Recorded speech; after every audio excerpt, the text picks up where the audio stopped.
صفات المعاد أحوال السعداء والأشقياء سورة إبراهيم تفسير ابن كثير. الحمد لله رب العالمين والصلاة والسلام على أشرف الأنبياء وسيد المرسلين سيدنا محمد وعلى آله وأصحابه أجمعين. اللهم صل على سيدنا محمد وعلى آل سيدنا محمد كما صليت على إبراهيم وعلى آل إبراهيم في العالمين إنك حميد مجيد. أعوذ بالله من الشيطان الرجيم. بسم الله الرحمن الرحيم. يثبت الله الذين آمنوا بالقول الثابت في الحياة الدنيا وفي الآخرة ويضل الله الظالمين ويفعل الله ما يشاء.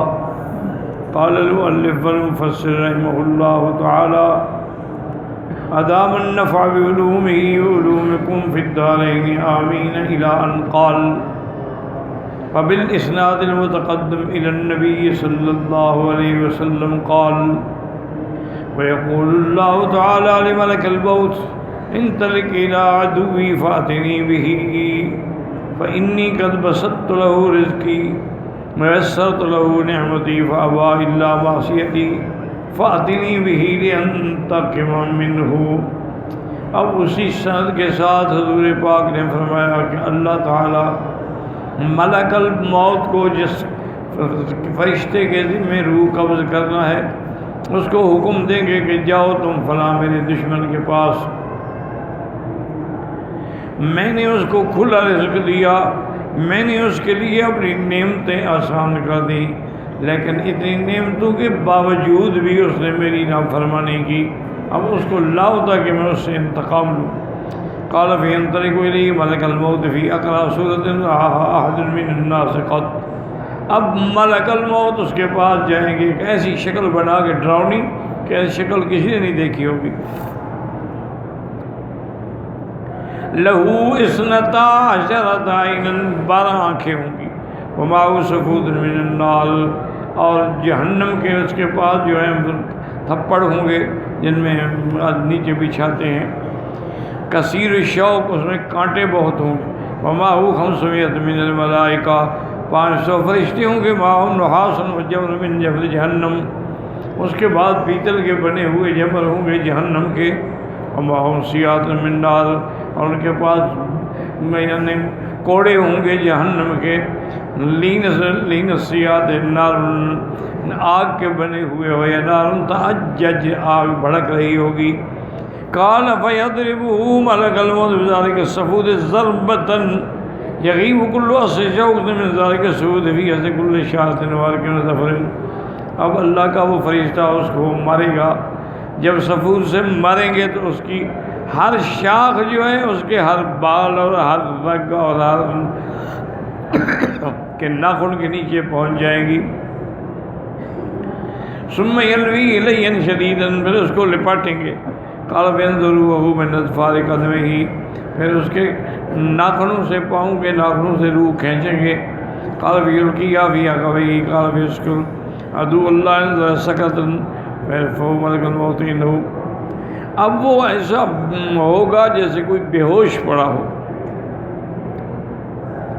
وتضرب الملائکہ وجهه وادبره وتلك السیاط، اللہ کے فرشتے اس کے منہ پر بھی اور پشت پر بھی انہیں کوڑوں سے ماریں گے اس کو.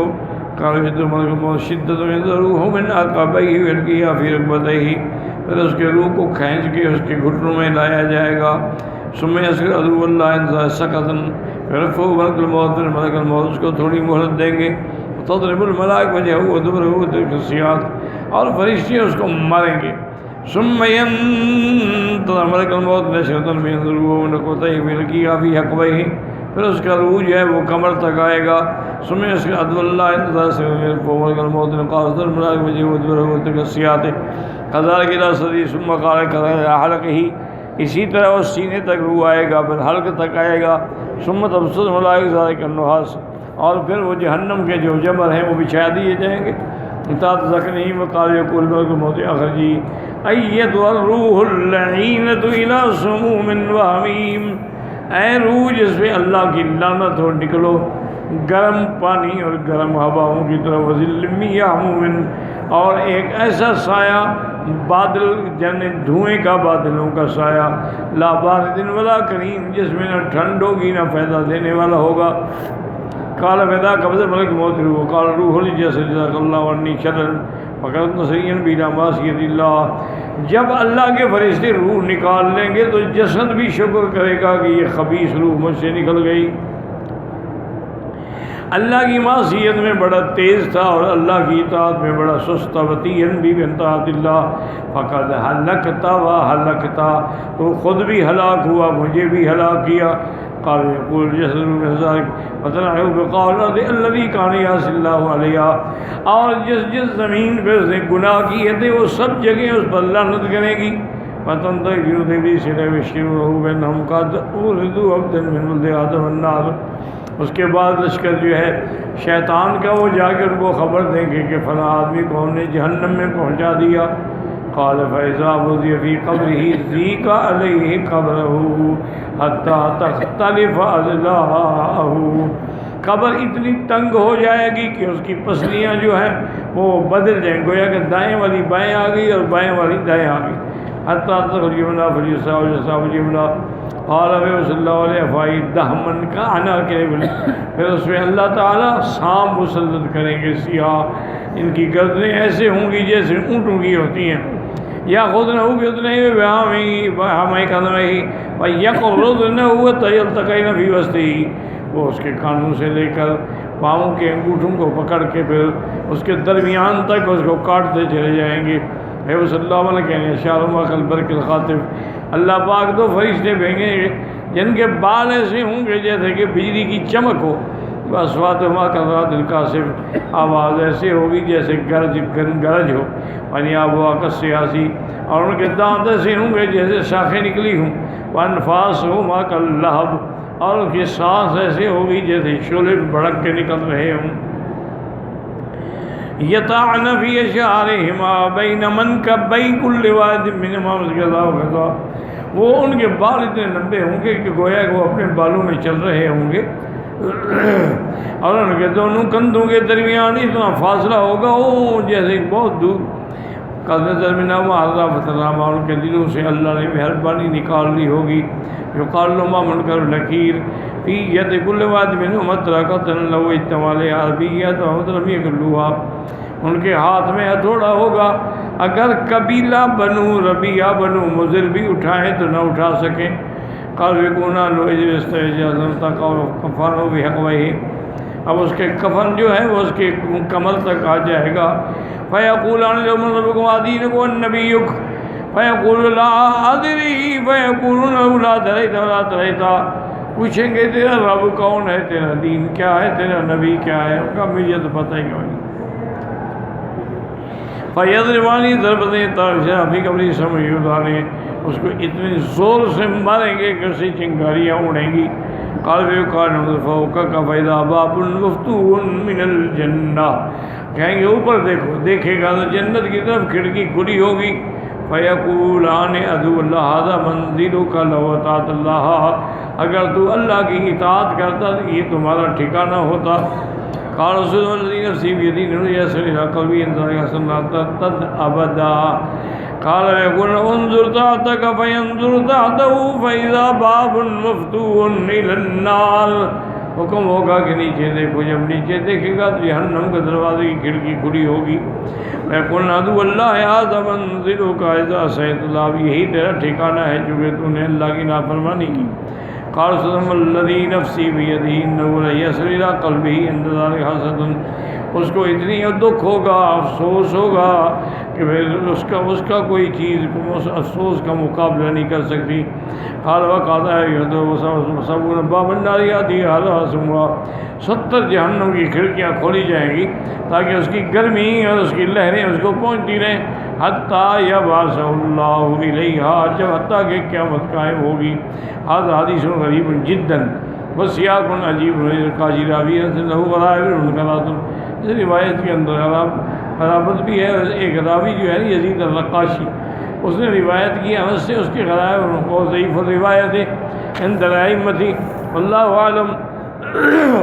ولہذا قال ابو داؤد حدثنا ابراہیم بن سعد قال حدثنا الشام هو ابن یوسف عبد الله بن بحیر نہانی مولا عثمان عن عثمان رضی اللہ تعالی عنہ قال قال النبی صلی اللہ علیہ وسلم فرغ من دفن الرجل وقف علیہ، حضور پاک جب کسی میت کو دفن فرما لیتے اور اس کی قبر بند ہو جاتی تو آپ کھڑے ہوتے، فرماتے استغفروا لاخیکم، اپنے بھائی کے لیے بخشش مانگو، واسألوا له التثبیت، اور اللہ سے اس کے لیے سوال کرو کہ وہ ثابت قدم رہے۔ الآن یسأل، اب سوال جواب ہوگا۔ تفرد بھی ابو داود وقد اورد الحافظ بن مرتوین کو ظالمون فی امرات الموت والملائکۃ باسطوا ایدیہم، آیا حدیثا طویلا مطولا جدا طرق غریبۃ عن ظاہر بعض مرفوع فی غرائب ایضا واللہ اعلم۔ تو اب بات ایک یاد رکھیں، سمجھ لیں کہ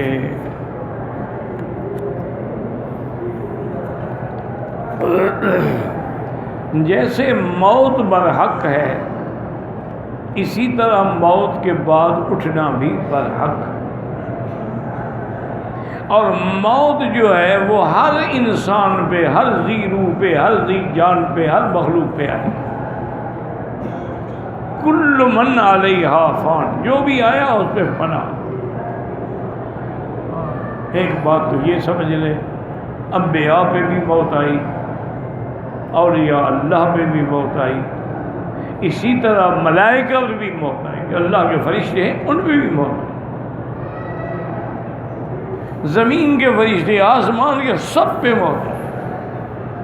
تو ایک تو مسئلہ یہ یاد رکھیں کہ موت برحق ہے، اللہ کا قرآن ہے، انک میت فانہم میتون، میرے مدنی صلی اللہ علیہ وسلم، آپ پہ بھی موت آئے گی اور ان پہ بھی۔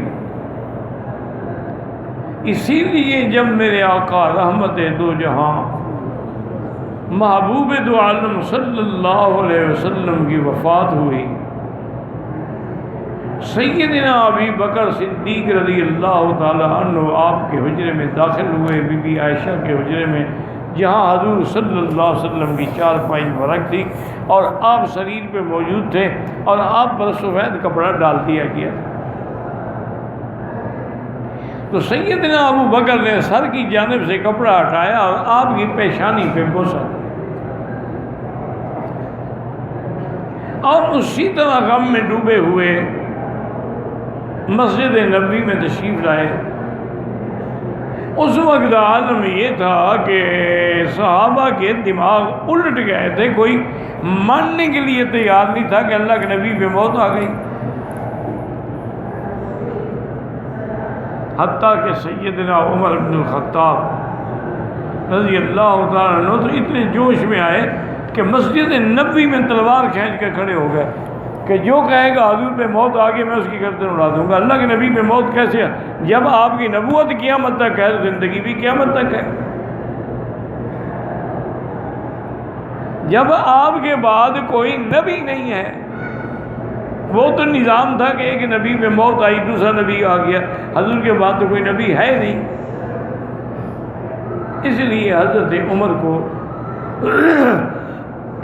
دماغ میں یہ شبہ، سیدنا ابی بکر صدیق رضی اللہ تعالی عنہ بڑے سکون سے، اطمینان سے، چونکہ اللہ نے حضور کے بعد خلافت کا کام حضرت صدیق سے لینا تھا تو ان کو حوصلہ بھی دے دیا، ہمت بھی دے دی، طاقت بھی دے دی۔ انہوں نے خطبہ پڑھا، سارے صحابہ جمع ہو گئے۔ خطبہ پڑھنے کے بعد انہوں نے اعلان کیا کہ بات سن لیں، من کان یعبد محمدا فإن محمدا قد مات،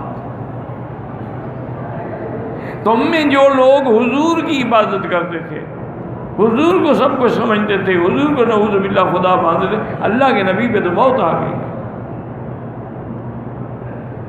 وَمَنْ كَانَ يَعْبُدِ اللَّهَ، اور جو اللہ کی عبادت کرتے ہیں، إِنَّ اللَّهَ حَيٌّ لَا يَمُوتُ، اللہ کی ذات ہے جو ہمیشہ زندہ رہے گی، جس پہ کبھی موت نہیں آئے گی۔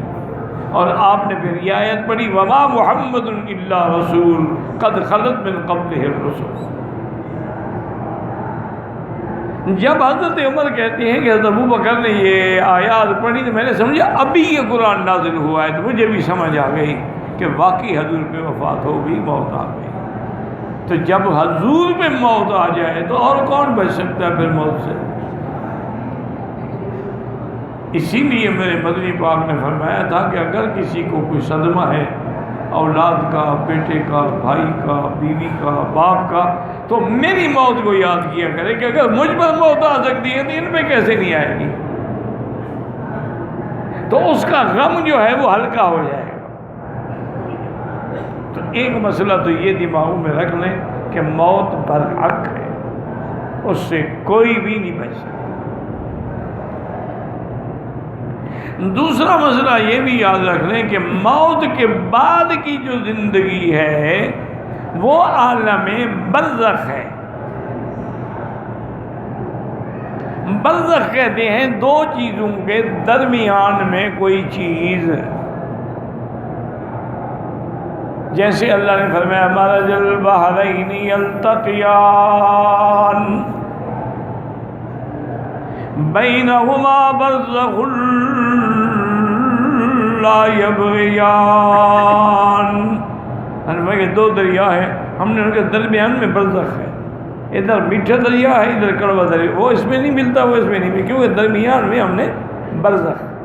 اچھا وہ برزخ نظر کسی کو نہیں آتی، آپ کشتی پہ جا رہے ہیں، دریاؤں میں جا رہے ہیں، آپ کو پتہ نہیں لگے گا کہ یہاں درمیان میں برزخ ہے۔ اچھا اگر آپ غوطہ بھی لگائیں، میٹھے دریا سے کڑوے میں چلے جائیں، کوئی آپ کو رکاوٹ نہیں آئے گی، لیکن برزخ ہے۔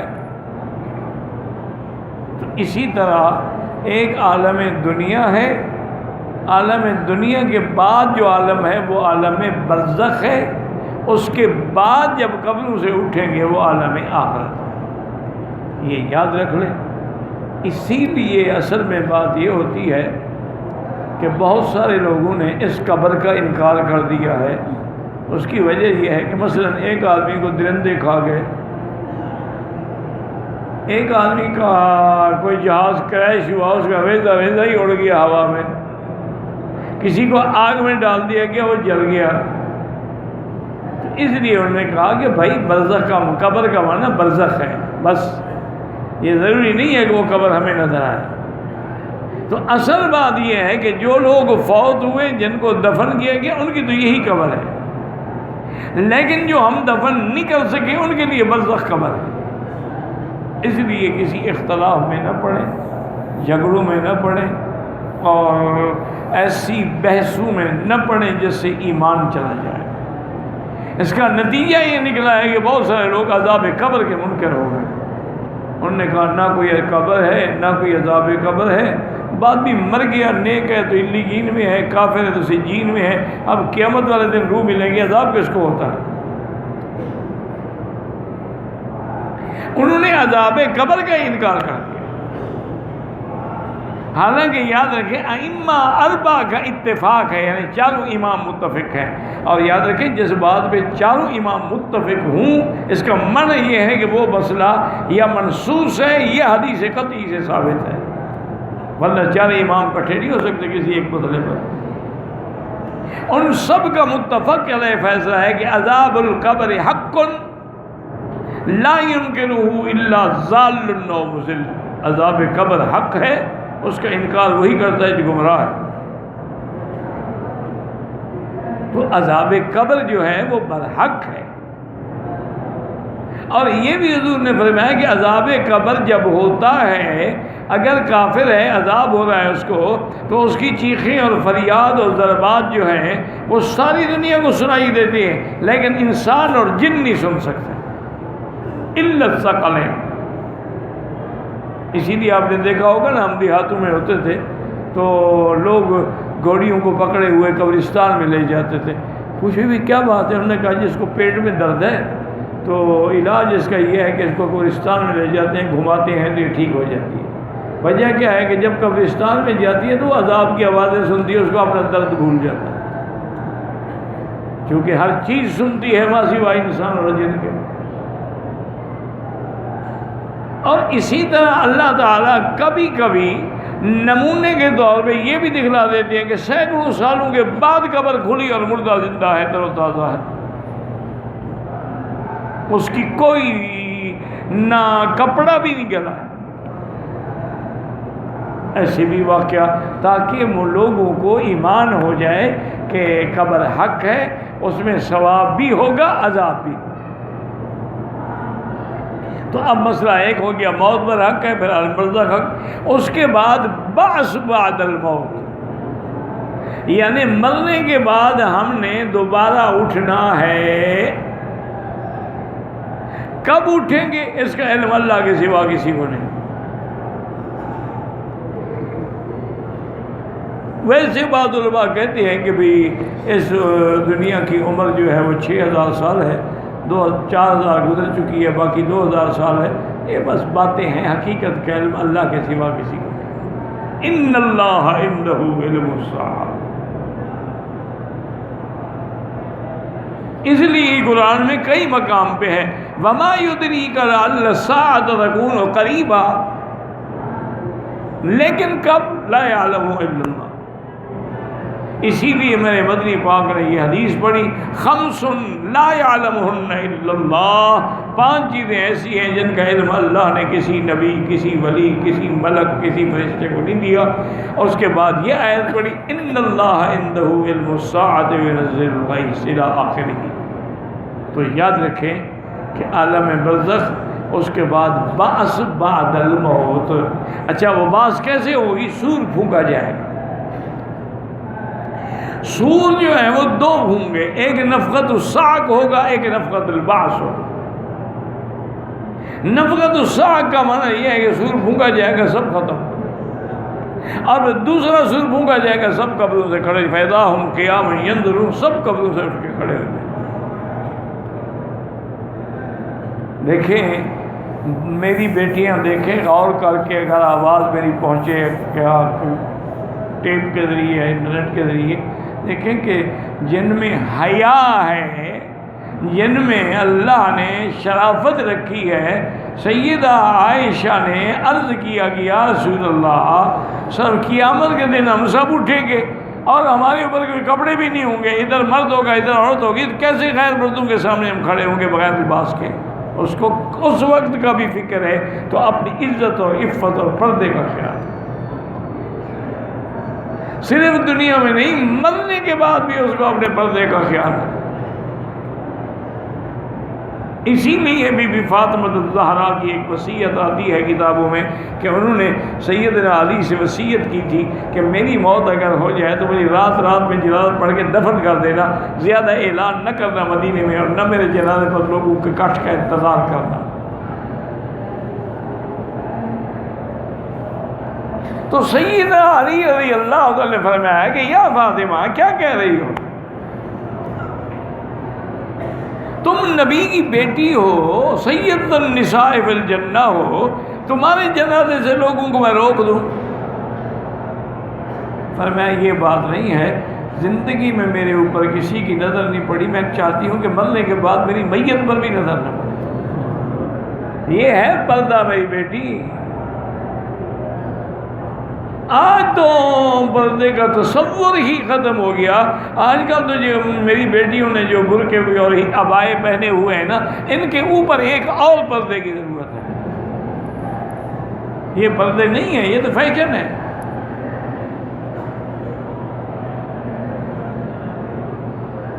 اور یہ اتنے قیمتی ہو گئے ہیں کہ بعض جو ہے نا، آپ حیران ہوں گے، 50 ہزار کا ایک عبایا ہوتا ہے، سونے کے تاروں کے کام ہوئے.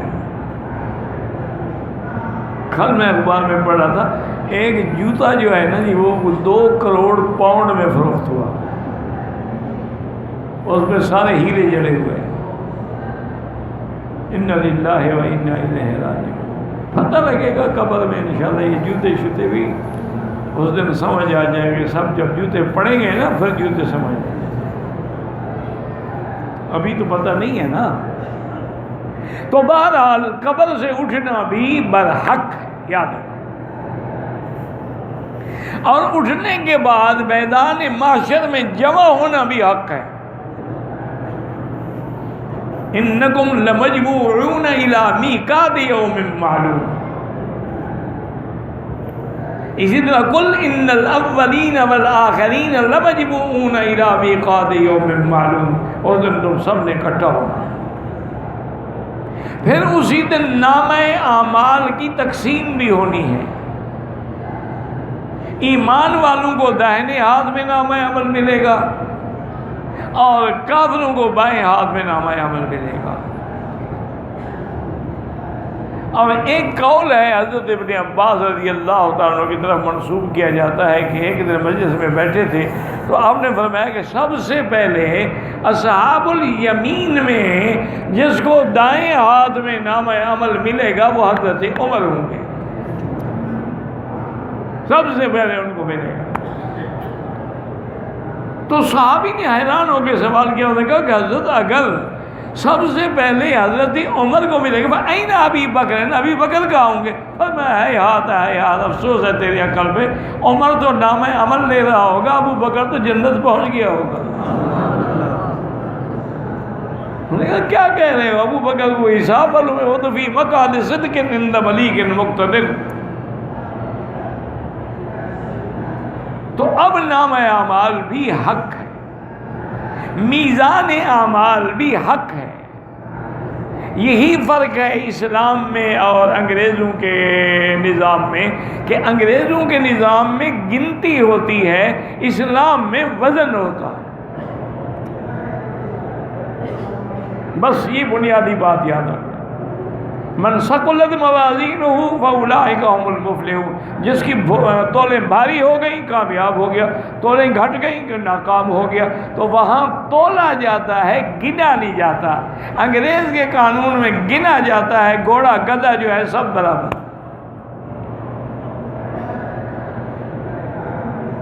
ایک عالم کا ووٹ بھی برابر، جاہل کا بھی برابر، کنجر کا بھی برابر، ولی اللہ کا بھی برابر. یہ قانون ہے اور نظام ہے جس میں فخر کرتے ہیں کہ ہم نے دنیا کو ڈیموکریسی دی ہے. یہی ڈیموکریسی ہے. یہ تو دنیا کا سب سے بڑا جنگل کا قانون ہے. دیکھیں نا، دو آدمی الیکشن لڑے، ایک آدمی نے 1 لاکھ ووٹ لے، ایک نے 99,000 دیا ہے، وہ ہار گیا، لاکھ والا جیت. یہ 99,000 ووٹ کس کھاتے میں گیا جو ہار گیا؟ اس کی کوئی ویلیو ہی نہیں، قیمت ہی نہیں. یہ کون سا قانون ہے؟ اسی لیے تو ساری دھاندلی ہوتی ہے نا کہ میں نے ووٹ دیا تھا، لینے لیا خریدو. پیسے والے خرید گئے، غریب ہار گئے. اگر ان کو مرنا بھی تھا تو کہتے بھی ووٹ جو ہے جماعت کو دو، پھر جماعت فیصلہ کر کے کینڈیڈیٹ کھڑے کرے کہ اس کو کتنی سیٹیں ملی، اس کو کتنی، پھر بھی کچھ نہ کچھ فرق پڑ جاتا. ورنہ تو بہرحال اسلامی نظام شورا کے علاوہ کوئی نظام ہی نہیں ہے. تو بہرحال یعنی میزان عمل ہوگا، پل صراط سے گزرنا ہوگا، اور اس کے بعد اللہ تعالیٰ اپنے انصاف سے، اپنے فضل سے جن کو چاہیں گے جنت دیں گے، اور اپنے عدل سے جن کو چاہیں گے جہنم دیں گے. اور قبر کے اندر بھی حالات ہوں گے. بعض روایات میں مبالغہ بھی ہے، لیکن اصل بات یہی ہے کہ عذاب قبر بھی حق ہے اور ثواب قبر بھی حق ہے. واللہ اعلم.